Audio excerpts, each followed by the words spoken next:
Shavuot Tov, Shavuot Tov Rav. Shavuot Tov. Toujours au soleil, hein. Nous, l'hiver, on connaît pas dans Israël Torah. Cette semaine, la paracha Trouma, ou Terouma, pour la... Alors, de quoi ça parlera cette semaine? Traduction du mot Terouma, c'est quoi? Très bonne question. La traduction du mot Terouma, s'il vous plaît, Rav. Offrande. Offrande, d'accord. La paracha offrande. Donc la paracha nous parle de l'offrande que les Juifs amènent ou donnent à Akadosh Baruch Hu. Ça veut dire ils vont ramasser de l'or, de l'argent, du bois, de la laine, beaucoup de choses, et on va construire le Mishkan. Comment on dit Mishkan en français? En québécois, on dit tabernacle. Tabernacle. Alors, on va rester pour nos amis québécois sur tabernacle. Donc le Mishkan, oui. Le peuple juif est ordonné de construire un Mishkan. Okay. Donc Moshe Rabbeinu dit aux Juifs, on va construire le Mishkan. Le tabernacle. Alors qu'on est dans le désert. On est dans le désert. On n'est pas encore à Jérusalem. On n'est pas encore à Jérusalem. On va le faire où Ce tabernacle qui va être construit dans le désert, il va voyager avec nous les 40 ans du désert. En Israël, on va continuer avec le tabernacle encore 440 ans jusqu'à la construction du temple qui sera que 480 ans. Par le roi David. Par le roi Salomon. Le roi Salomon. David Amelech va acheter l'endroit du Beth Amikdash, Har HaMoriah, là où il y a le temple. Mais on a le Mishkan.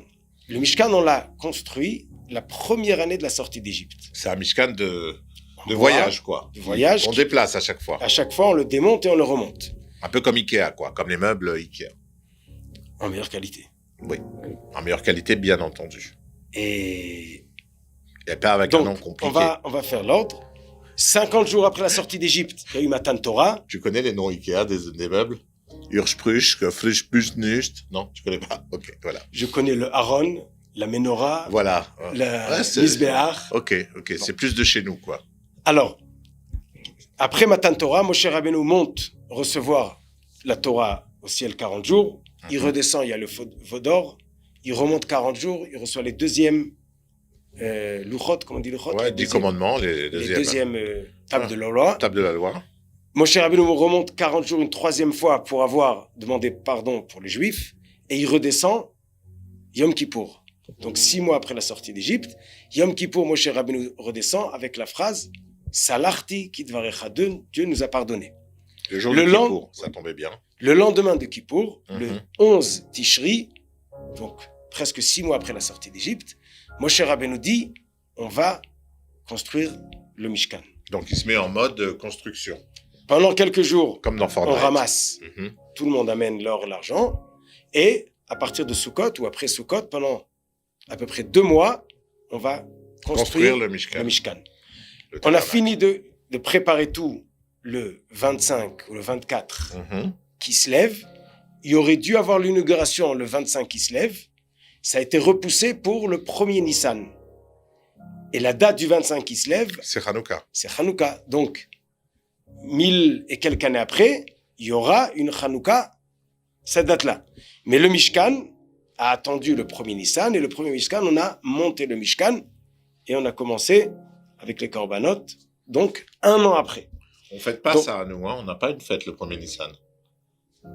Non.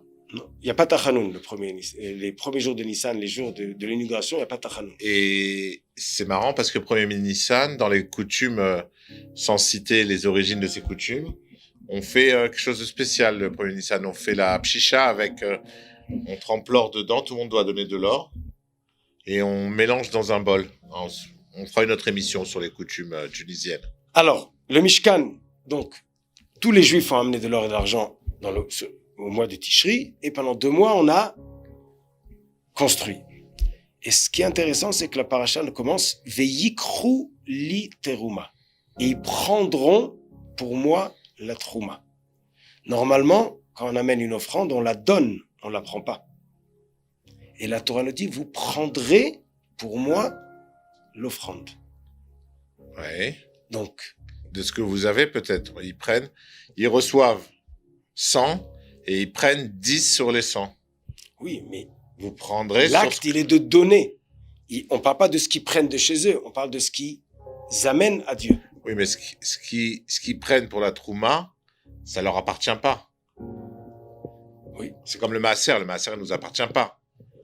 Dieu, il nous donne 10 000 shekels par mois, sachant qu'il y a 1000 shekels dans les 10 000 qui nous appartiennent pas. Oui. Qu'on doit prendre et pas donner parce que c'est pas à nous. On donne ce qui nous appartient. On donne pas ce qui nous appartient pas. Alors, je vais ajouter sur ce que tu dis, qu'en réalité, le mot donner. Ça te plaît ce que j'ai dit ou pas? Oui. Ça me fait mais plaisir. C'est pas que les 10% qui nous appartiennent pas. C'est même les 90% qui nous appartiennent pas. On a bossé C'est seulement en donnant les 10% que les 90 nous appartiennent. D'accord. Dans le mot netina, donc Nathan ou venatnu, qui est le mot donner, on prend Nathan, on a le nun. C'est mon fils, Nathan. Je l'embrasse d'ailleurs. Venatenu, et ils donneront. Vav, nun, taf, nun, vav. On peut le lire dans les deux sens. Comme Nathan, comme mon fils, on le lit dans les deux sens. Voilà. Donc en réalité, en donnant, Venatenu, on reçoit. On reçoit. Celui qui donne, il reçoit. Et celui qui donne, il reçoit. C'est magnifique. Pourquoi Dieu a créé des pauvres? Il a demandé à un goy, à Rabbi Akiva, et dit, pour donner du zrout, du mérite, au donneur. Mais en réalité, c'est pas seulement du zrout. C'est qu'en donnant, on devient un. Si je te donne, on a un lien. Donc, c'est pour ça que le donneur prend aussi. Il reçoit le lien. En donnant à Kadosh Baruch Hu, on prend. On prend quoi? On prend le fait qu'aujourd'hui, on a un lien à Dieu. Donc, après Matan Torah, après qu'on a reçu les mitzvot, on fait un mishkan où il y aura le tabernacle, où la shrina va résider, donc Dieu va être présent, et on va avoir un lien avec lui par le mishkan. Où là-bas, on aura les korbanot aussi, les offrandes. Donc, il nous dit à Kadesh Baruch Hu, en faisant un mishkan, que c'est comme si on va faire une maison pour habiter ensemble. Il y aura un lien entre nous. Et c'est exactement la même chose quand on fait la tzedaka envers un autre juif, on donne à quelqu'un d'autre. On donne et on a un lien. Et d'ailleurs, le monde entier comprend que si on ne donne pas, c'est pas bien, mais le peuple juif, la tzedaka, elle est très développée.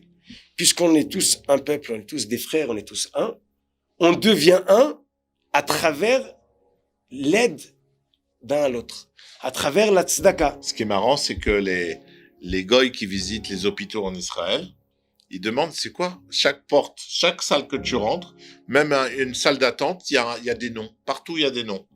Et c'est quoi ça? Tu vas en France, tu vas dans un hôpital en France, t'as pas le nom de la personne qui a offert la salle, le nom de la personne qui a offert la chaise. Ici, tout est offert par des gens, tout est par la tzedaka. Et on reçoit, tu rentres dans un hôpital, tu as des noms partout, des noms, des prénoms, des pays, Australie, États-Unis et tout. Nous, on se rend pas compte parce qu'on vit en Israël, mais pour un goy qui vient en visite en Israël, qui voit ça, ils sont étonnés. Je savais pas, c'est intéressant. Mais tu as vu que dans les hôpitaux, bon, j'espère que tu passes pas beaucoup de temps dans les hôpitaux, et je te souhaite de plus jamais y passer du tout de temps. Mais tu as vu comment c'est, quoi. Il y a des noms partout. Oui, c'est vrai. Le peuple juif devient un par l'entraide. Et d'ailleurs, même la Torah, on peut pas l'accomplir chacun tous les 613 mitzvot. On a des mitzvot pour les Kohen, des mitzvot pour les Juifs, pour les Israël, des mitzvot pour les hommes, des mitzvot pour les femmes, des mitzvot pour le riche, pour le pauvre.